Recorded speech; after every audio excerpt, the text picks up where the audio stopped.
Hello friends, welcome to Kerala in Mumbai. As our motto goes, linking Mumbai Malayalis, we have ventured the city and brought you to the doorstep of Nupur School of Dance to make you meet Guru Srimati Nisha Gilbert and her lovely disciples. Ma'am has performed in several prestigious stages in Mumbai and across the country. And now she has also running this wonderful dance school called the Nupur School of Dance, where she teaches young children to pursue their dream in Bharatanatyam dance.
So now we are with the disciples of Guru Srimati Nisha Gilbert. Let us find out what they have to say about teacher.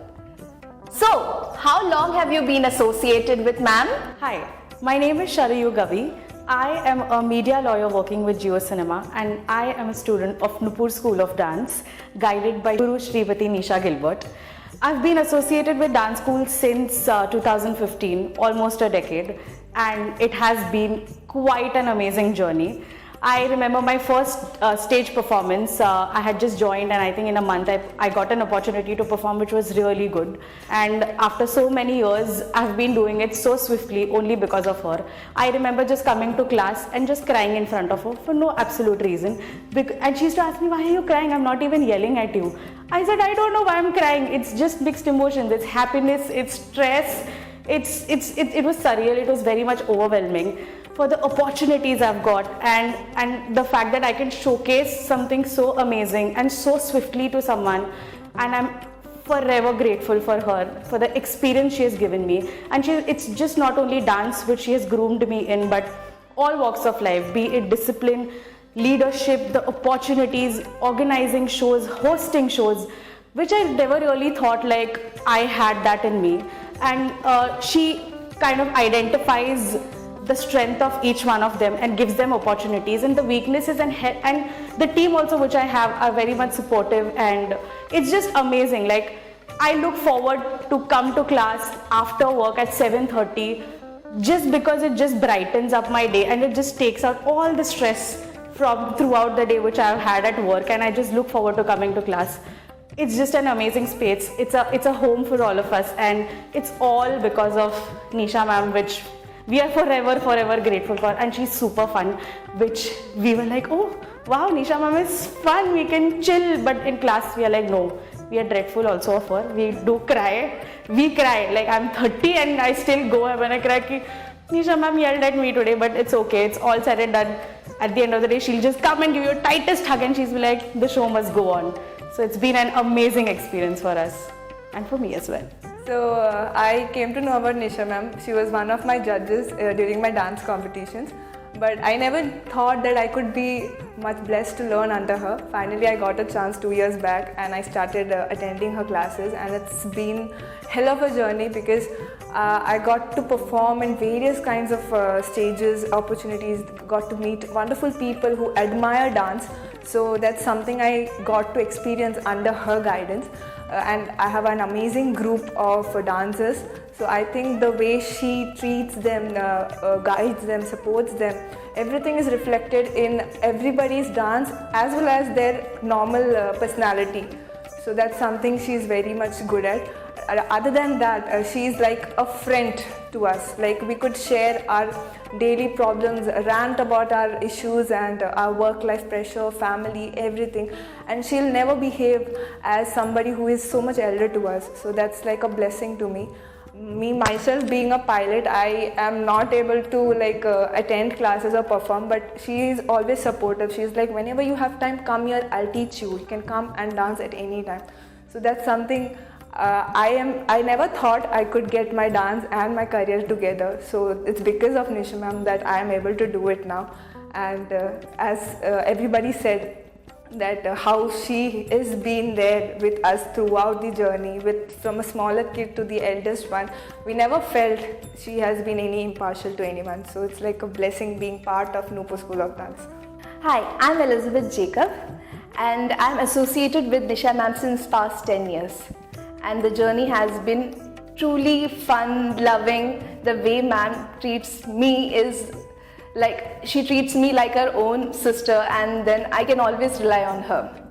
So how I came to do about this is, I always wanted to perform, I always wanted to dance, learn Bharatanatyam as an art form. I always wanted to do that. However, my parents were very skeptical about it. They were not, since I was from a Catholic background, they were not sure that I can take it forward, or they were not very comfortable about this art form. But then I was very adamant that I will take it forward, but I was not convinced at this age of 25, how will I take it forward. But ma'am open-heartedly took me with her under her wings and then made me understand that you don't need age, or you don't have to be from some background or some culture, or you don't have to start at a certain age. You can start it at whatever age that you want, and then that comfort, that ease helped me to complete such a wonderful time with her. So for me, coming to dance class is like a stress buster. So I have to go to work. Being part of this media industry as an analyst, we do a lot of brainstorming and everything, but whenever I come to dance class, I forget everything. I don't have to think what is happening in my life. I don't have to think what is happening, what the next day I have to plan for. I can just dance. That 2 hours or that 1.5 hours that I'm over here is absolutely surreal, and it is very comfortable, and I'm absolutely at ease. So this is what Nisha ma'am does to us. Moreover, I am someone who is super nervous about everything. So she is the one who pushes me, "Ke Ellie, you take it forward, you do your thing." And although I ensure that I am at the back of the performance, but she is the one who will be like, "No, you go ahead, you push, you do this." Even right now, I'm actually very nervous.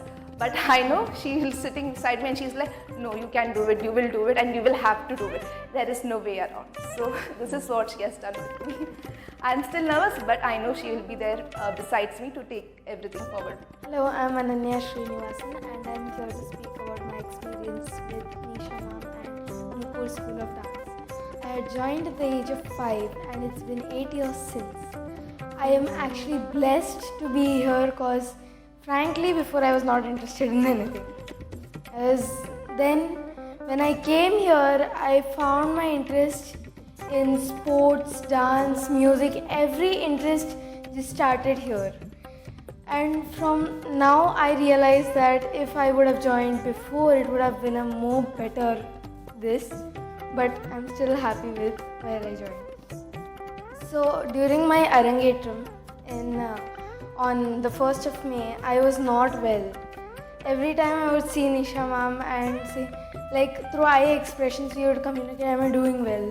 That was my fear because I was down with wheezing, cough, cold. I could see the tension, I could feel it as well. And I was like, no, you can't give up here, you are this far. Your Rasikas are sitting in front of you, it's high time. And for Nisha ma'am will do it. So I did it somehow with the hope that Nisha ma'am is there with me full time. And throughout this whole journey, I have also felt that and understood whatever valuable lessons she's taught. From how I had started to now is a big difference, all thanks to Nisha ma'am, and day by day I'm learning something very valuable which will help me in future. She tells about manners, behaviors, every single thing regardless of dance or what not ever, it goes on. Now let us meet Guru Srimati Nisha Gilbert. Hello ma'am, it's my honor to interview today, and when I sit in your presence I can know that I'm front of a very famous classical dance teacher because that is the aura that you protrude. Hi Harsha, a warm welcome to Nupur School of Dance. Thank to you. my studio. So let's start from the beginning itself, ma'am. How did you start with the journey of pursuing Bharatanatyam as your career, and how did dance shape your life? I started my dance at the age of 5.5. Earlier it was not that interesting for me. My parents pushed me and my great grandfather pushed me to learn dance. That time I was every Saturday, Sunday I have to go to the dance class and everybody is enjoying party or church activities and all, so I'm not able to enjoy much. But later I realized this, through dance I evolved a lot. The initial process was little difficult for me, but I enjoyed my childhood, learning process, and my Guru Kalamandalam Sudha, she inspired me a lot to imbibe this art form from the very young age.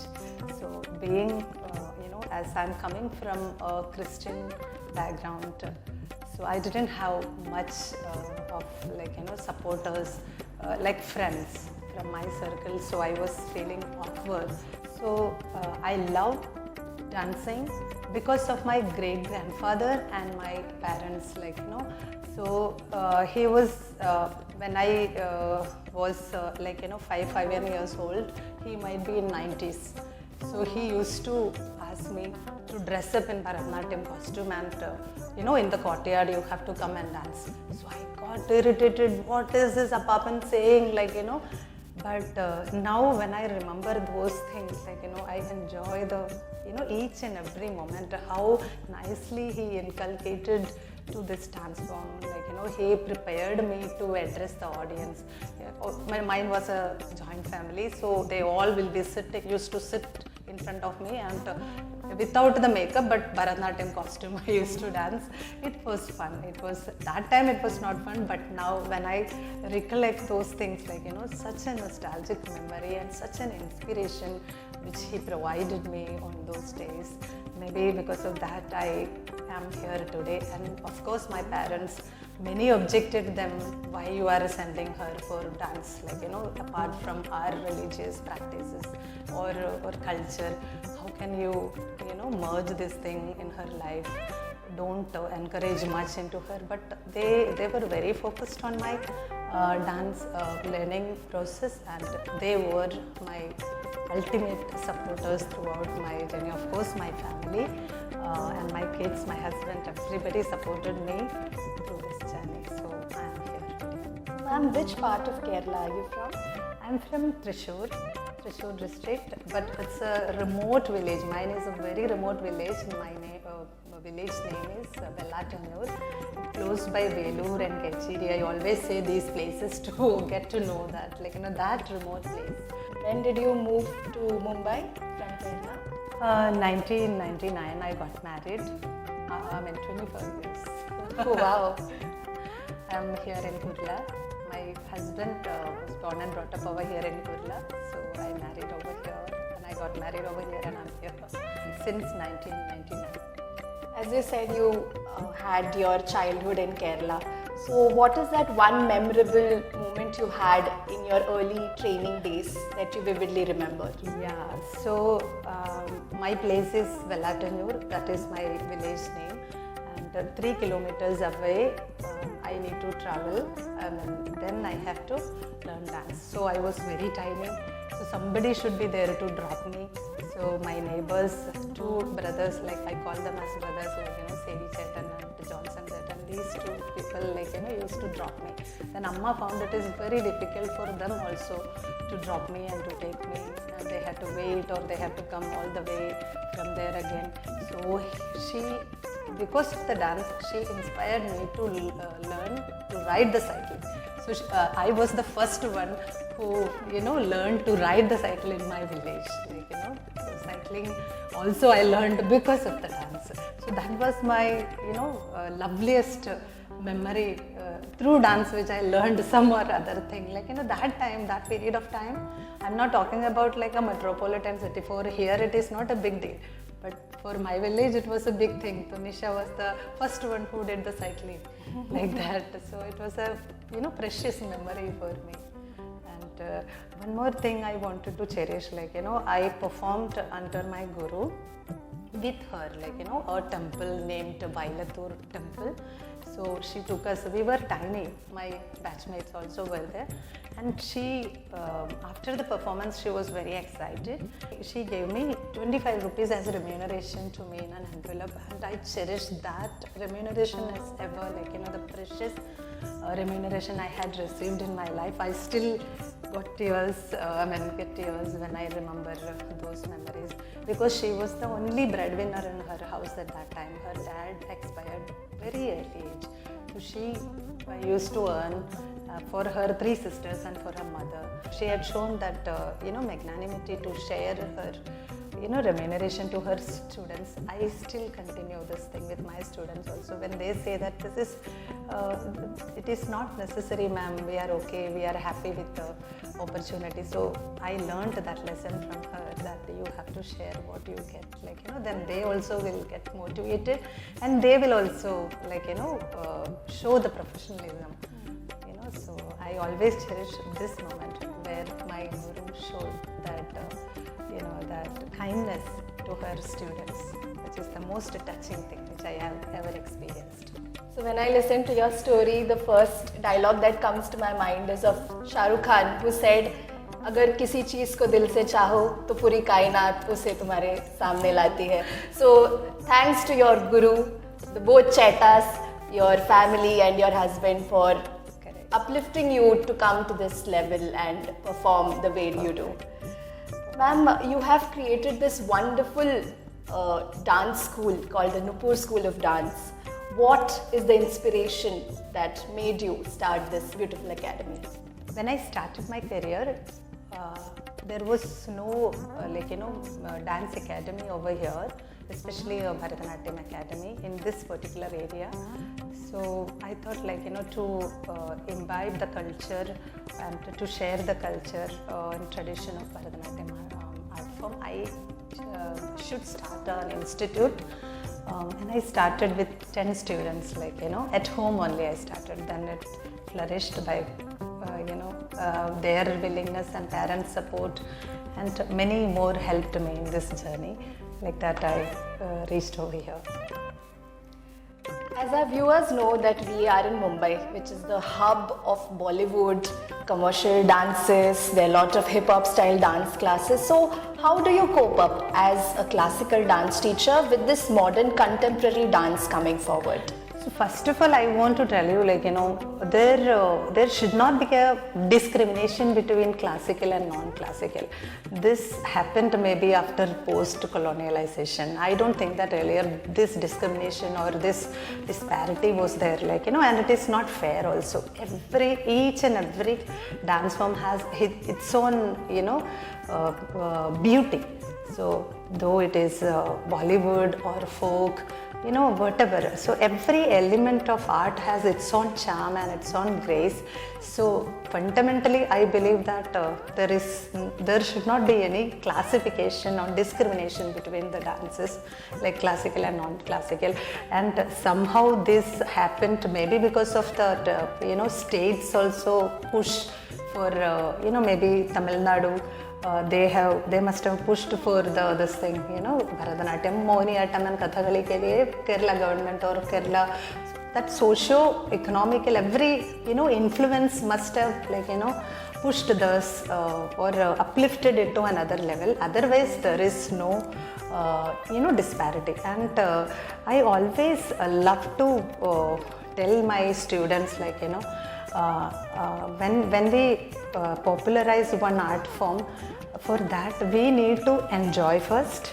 Then at the same time, you try to relate what you are trying to do, that you have to relate with the audience. Then definitely you will be able to get the audience for sure. That education part, to educate the rasikas, to uplift, to understand what you are doing, that is your duty.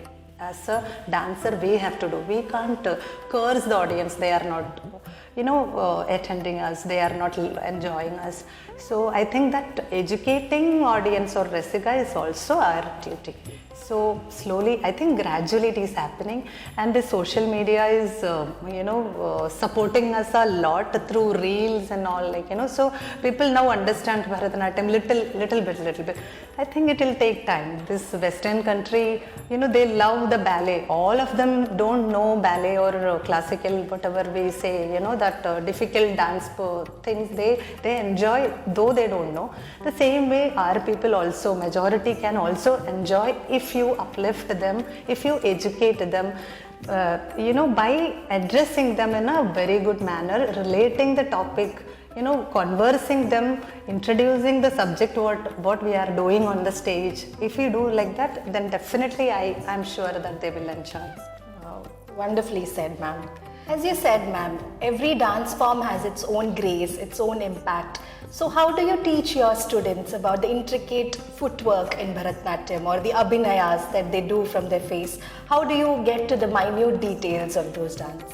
See, for this, definitely I had to get training under lot of legendary dancers, like I had learned under Dr. Sandhya Purecha. She is the one who is the president of SNA, Sangeet Madhya Academy now.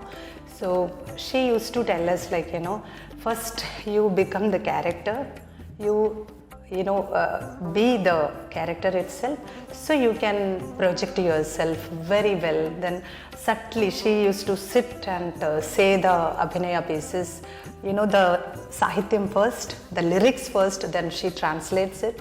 Then she asks us to, all the gurus, who is into abhinayam, who gave prominences to abhinaya, they say, you learn, read the sahityam, the lyrics first, then you by heart it, then you speak it, then pronounce it, then understand it what you are saying, then you try to become the character. So abhinayam is like that, padartha abhinayam. So word to word meaning we do first, then we take a particular story, then we elaborate the story like that. So that story also I ask the students to do.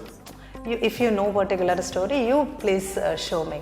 So they will they will tell the story and they will try to do by themselves. Then I'll correct them if they need to be corrected. Otherwise, I'll take that particular abhinaya piece from them only. I don't have to each and every time. I don't have to use this hasta, that hasta.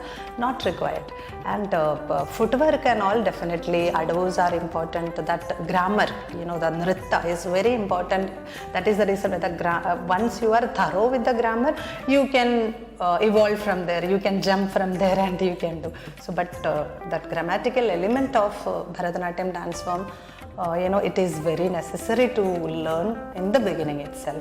Then we will jump into abhinayam and, for the innovations and all, we can go further ahead like that.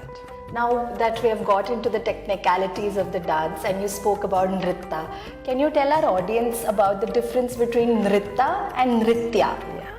So nritya is the grammatical element, simple, the hand gestures, the eye gestures, with the edo, hastas, tato, drishti and all we say, where the hand goes, the drishti should go. These things are applicable for the nritta. Nritta is the complete grammatical element of the dance movement. Nritya is, on the other hand, is an emotive element. It can give the storyline, it can, emote a particular, emotion or expressing your sthai bhava, this thing. Then people will get the rasa. That is why the audience are called as rasika, the one who absorbing the rasa from the artist. That is rasa, and that's why audience are called as rasika. So that part is nritya.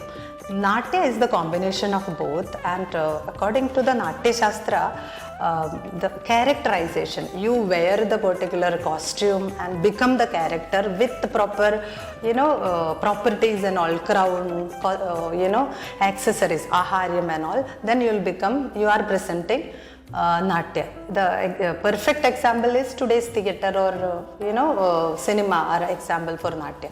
Nritya is just emotive element, expression or abhinaya, and Nritta is grammatical element. Storytelling is an art form. What are the key aspects that one needs to keep in mind while conveying a story through dance? See, earlier traditional way, teaching is the teachers used to say story, then we will choreograph it, already choreographed stuff they will teach, like that. It was our traditional system, or the repertoire wise we used to follow that. Nowadays teachers evolved. Teachers want to take contemporary theme, the relevant social issues they want to take. For example, one dancer called Prachi Sathi. I have seen her performance in Pune. So the theme, it is a thematic presentation. It's called When Walls Dance. Okay, so over there she presented a child, a girl child, how she one sapling she grew, and from the childhood till 12-13 years she made it grow, and that tree was her companion. And one day, and she was from a tribal community, so that Varli painting you must have heard, right? She was from that community. So behind the backdrop, the Varli paintings on graphics, it was going on on the backdrop, and the girl, she was enacting, that Prachi, she was enacting as a girl child, and she was moving with the Bharatanatyam movements, and she was saying the story about how the people came and cut the tree, and it made so much pain to the girl, because she was so much aware about the environmental factors, what will destroy the nature and all. So we are learning so many things in one little small production. It was just around 40 minutes stuff. So graphic designing ho raha tha, then Bharatanatyam was there, and that environmental awareness she was trying to give,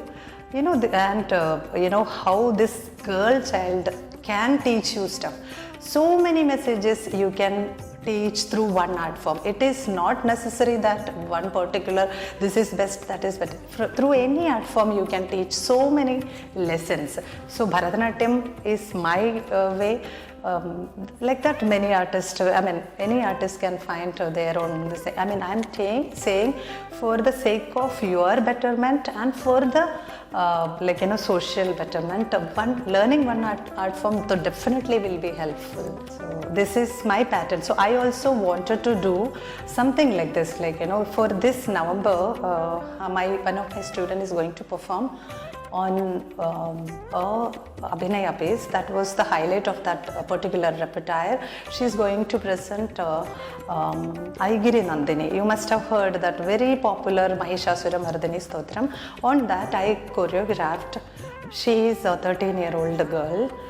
One girl named Nisha Pahuja is a documentary filmmaker, Oscar winning documentary filmmaker based in Canada.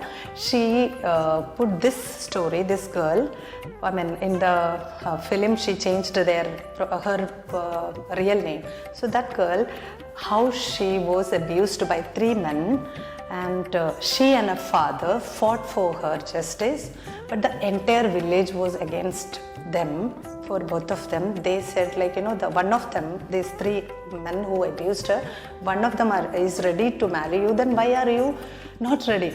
13-year-old girl was supposed to marry a man who abused her.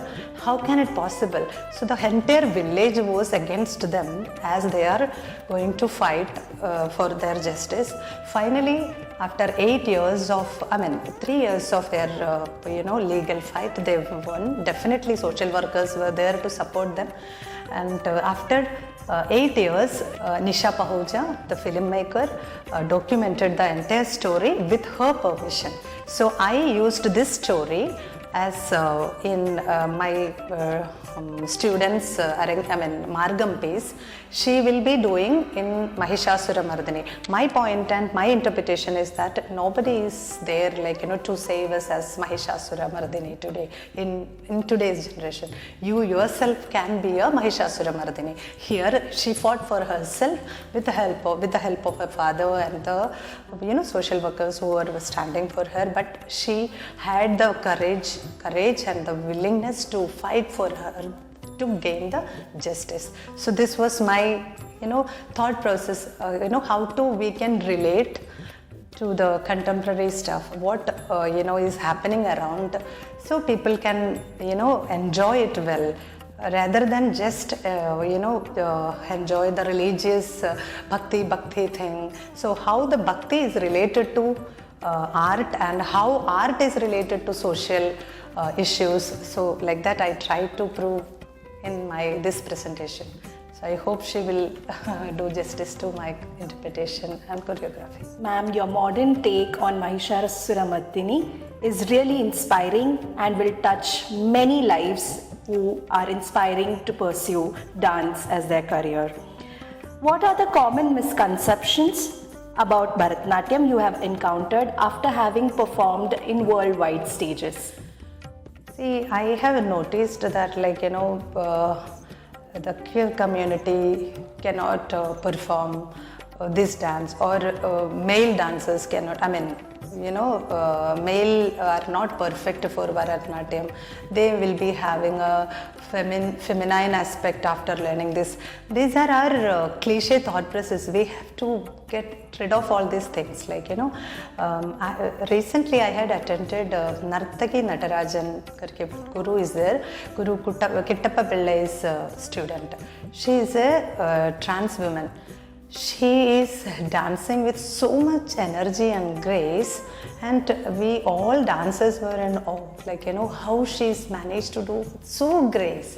So she was explaining it to us, how she had gone through, when she was a small child, she had to run away from her home because of she's passionate about dance, and because of her identity crisis and how people were against her.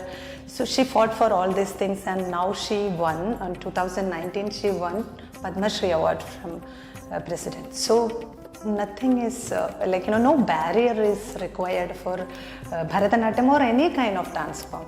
So she is the role model for me. So but pure soul, willing to share every knowledge, and I found that her body muscles are more physical and strong enough, and her grace is very Devi like grace. So it's a superb combination. Rather than we at 50s won't be able to dance like this. So she was such a modest lady. She was saying, my guru gave me second speed only. We have 3 speeds in Bharatanatyam. First speed, second speed, Vilamba Kala, Madhyama Kala and Dhruta Kala. So my guru gave me only till second speed. That's why I'm able to do at this age. That was not the case. It is not because of that. One reason might be that, but apart from that, she has this strength in her which could make her dance at this age. She's in late 50s, dancing superb with superb stamina and grace. So there is no gender barrier, caste barrier, no need of that. Which is I noticed, and I always tell my students, body barrier. I have plumpy students also, they do very gracefully. So there is no need to be trim and proper for this thing. Yeah, body is a tool. You should have the stamina. For that you have to eat properly, maintain your body as a tool, that is there. But other than there should not be a barrier. Any kind of barrier, gender, body, nothing should be there. That's what I think. Beautifully said, ma'am. Dance does not discriminate between gender, body or color. It is the dancer who embodies the art form. Do you have anything to say about the evolution of dance, how it has progressed from early ages to now? Although I know you are very young, but you must have seen a lot of dance performances, how it was before, few years back, and how is it now? Yeah. I'm honored. Okay, so this dance history, if you take the history of Bharatanatyam, like, it's years, more than, hundreds of years, like, Devadasis used to dance, and it was called as Sadiratam, and they were the temple dancers. From there they, transferred into Rajanartakis, like palace dancers. Then patrons used to take their responsibility. Then through colonization, degradation happened in their, profession. So suddenly there was in early 19th century was very bad for them. From there, Rukmani Devi Arundel, E. Krishnaya, like this kind of reformers tried hard to get the power and strength of this art form by giving proper structure and the importance to this art form. Like, Rukmani Devi Arundel was the founder director of Kalakshetra. She was a Brahmin, first Brahmin dancer. Savarnas were not allowed to dance on that period. So like that she reformed, and she made a stepping stone to the dance field apart from Devadasis. So E. Krishnaya also a male dancer. Those period male dancers were not there. Nattu and ours were the dance teachers. Female only used to dance, like these Devadasis. So they both tried hard to evolve this Bharatanatyam, and Tanjavur got its 4 brothers, like they made a repertoire and structure to Bharatanatyam from Adavur to Pushpanjali, Alarippu, not Pushpanjali, Alarippu, Jatiswaram, Shabdam, Varnam, Padam, Kirtanam, Tillana and Mangalam. They formed that. From that level, so we also learn all these repertoire or margam through traditionally. Later, by evolution, as I told you, like, like how the Nartaki Natarajan, the trans woman, she was using a lullaby as a Bharatanatyam item. In that she was saying, she was portraying a character who is not able to become a mother. There is no womb to pregnant as a mother. Still she has the motherhood. So that humanity, values, everything you can teach through this dance. Like that it evolved, rather than just showing the religious stories and mythological stories, portraying again and again. You can show this kind of this humanity, the compassion, all these elements can be added to the tradition. But definitely there was story about Nandanara, who was a downcast Shudra, who was not able to worship Shiva.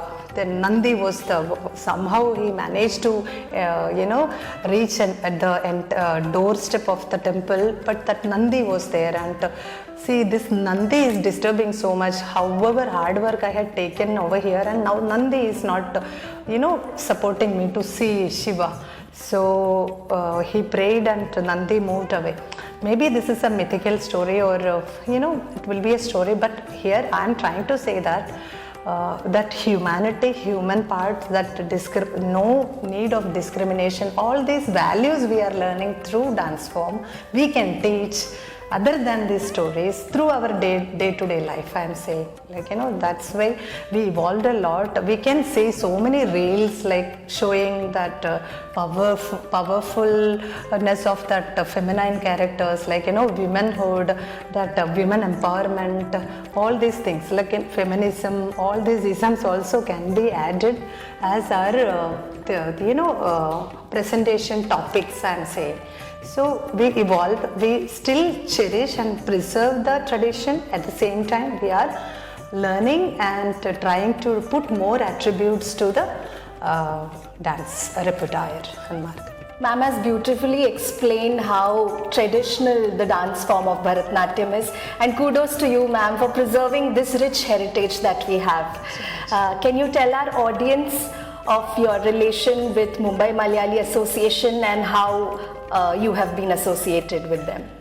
Being a Malayali, I'm so privileged to perform under various Malayali Samajam's performances and platforms. Like, I used to perform in SNMS. I used to be the jury of competitions in Madhrubhumi, Nrita competitions, and I used to be the jury in SNMS and MBK's literary discussions. I always be a part into that also. So being a Malayali, it is a great privilege to be in this circle, which will help my students also to evolve more, and they also get opportunities to perform all these venues.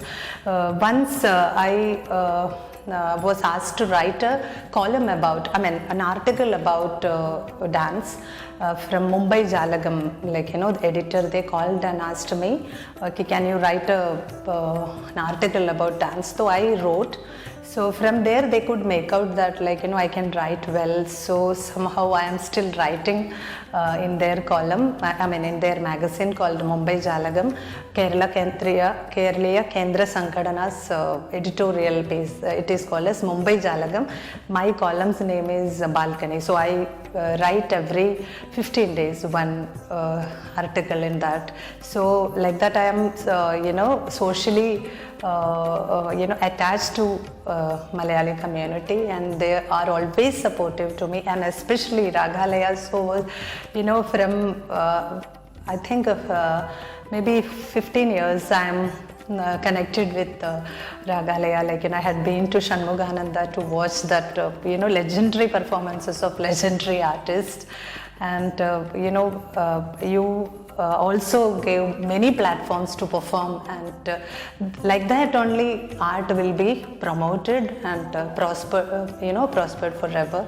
So definitely Malayali community in Kerala is a very strong community, and that strength should be forever. I am also a hardcore fan of Ragalaya events. I had attended Lakshmi Gopalaswamy's performance, which is curated at Shanmugananda Hall, and Shobhana's performance, and Yeshuda's musical night, and so many performances. And I really appreciate Ragalaya's initiation to support dance fraternity at the same time musical fraternity. They make events like Nrita competition, dance competition and musical competitions, and I have attended even Sudha Chandran's performance. It was such a mesmerizing day. I can't forget all these events which contributed by Ragalaya. Thank you. You are giving, you are a boon to the artist. We wish to, you guys will progress in your journey of these productions. Thank you. Thanks a ton. I wish all the very best to Ragalaya events and their future activities. I am there for your, next activities and future activities. As a dancer and an artist and as a Rasika, I will be there for your future events. Thank you. Ma'am is also a gold medalist in BA in Bharatanatyam from Bharata University, affiliated to Nagpur University. As we speak to ma'am, we come to know that she's an encyclopedia of knowledge in Bharatanatyam, and the way you speak, ma'am, truly shows your passion in this art form. Do you have anything to tell our viewers to pursue their dreams in art form they like? Yes, the question itself has the answer. I want to tell the viewers that pursue any kind of art form, whichever you like. It will help you a lot in your journey, in your difficult or whichever journey you are going through, and make yourself proud. I didn't have a second thought, after making this as my career, this made me to heal my, stress, tension, wounds and everything. So every person will have to learn an art form. That is only my request and my wish to the viewers to share with. Thank you, ma'am. You've been wonderful, and it was my honor to take an interview with you. Thank you so much, Harsha. Thank you, ma'am. That's it from our side. Signing off.